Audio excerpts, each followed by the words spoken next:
Omicron surge. Only about 200 were allowed in the House. Tonight, members of the Senate, the cabinet. We watched members of the cabinet arrive moments ago. Justices from the Supreme Court are there in the chamber. You can see the Chief Justice John Roberts arriving moments ago. Justice Breyer, who will be retiring. The big historic announcement for his replacement in recent days. Justice Kagan there as well. Justice Kavanaugh, Justice Barrett as well. The president will make the case on the virus tonight that we have the tools now, should there be another variant, and that we're entering a new chapter, one that we will live with in this country. He had long hoped that tonight's address would be a reset to get his agenda, his first term, back on track. But he speaks to a deeply divided nation. His approval rating just 37%, the lowest point of his presidency. And Mary Bruce, who's in the chamber tonight, we're watching as the Vice President Kamala Harris and the Speaker of the House, Nancy Pelosi, await the president's arrival. David, the scene here is surreal because it just feels so normal. It strikes me we are about to see Joe Biden do something I don't think we've seen him do anywhere as president, and that is to work a crowded room without a mask. You say the mandate here has been lifted. Everyone in the room has been tested, but I've seen very few masks, just a handful. It's really remarkable, actually, just to see so many faces. Everyone here is socializing, catching up. They're following the science on this, of course, but it certainly is convenient timing for the president politically, as he will argue we are entering a new phase of this pandemic.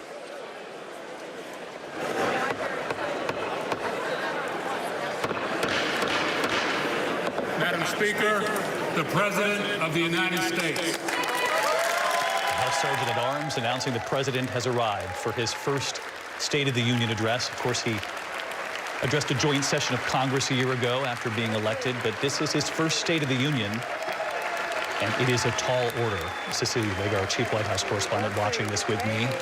The president has a lot to talk about tonight, not only abroad, but what Americans have been facing here at home. And that is going to be a big part of his message. He's going to be talking about inflation. He will mention that word directly. He will lay out some of his plan to try to combat this. But David, as we've been talking about this week and tonight particularly, he's going to start this speech with Russia. He's had to revise it a number of times, given the current climate that we are seeing in Ukraine right now. You mentioned it, that they wanted this to be a reset. And the reality is it's not necessarily going to be a reset for him right now. He's got to address these current events. He's going to call out Putin by name, saying that he underestimated NATO. He's going to rally these allies around sanctions again and really lay out this theme of democracy versus autocracy. He's got to do this delicate dance, though, of hitting that war in Europe, making it relatable to Americans at home, remind them how this is going to hurt their bottom line and what he's going to do to try to avoid that as much as possible.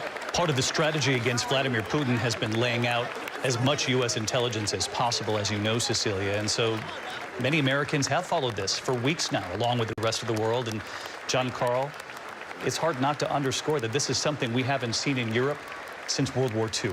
David, tonight has the feel of a wartime speech. There is a massacre unfolding in the heart of Europe, a massacre being perpetuated by a country that has thousands of nuclear weapons aimed at the United States. Now, Russia is facing punishing sanctions, just as Joe Biden said they would, but it clearly hasn't been enough. It hasn't stopped Vladimir Putin. The president at the podium giving a copy of his speech to the Speaker of the House, of course, Nancy Pelosi, and to the Vice President, Kamala Harris, smiling. And one thing very different this year, the president shaking many hands on his way down that aisle. He is expected to start this address. Members of Congress, I have the high privilege and distinct honor of presenting to you the President of the United States.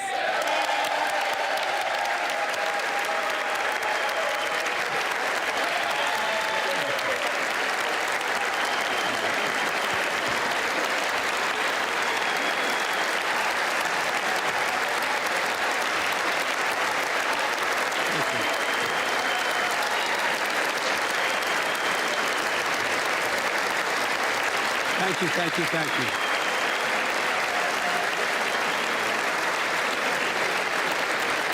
Thank you all very much. Thank you, gentlemen. Thank you. Thank you. Thank you all very, very much.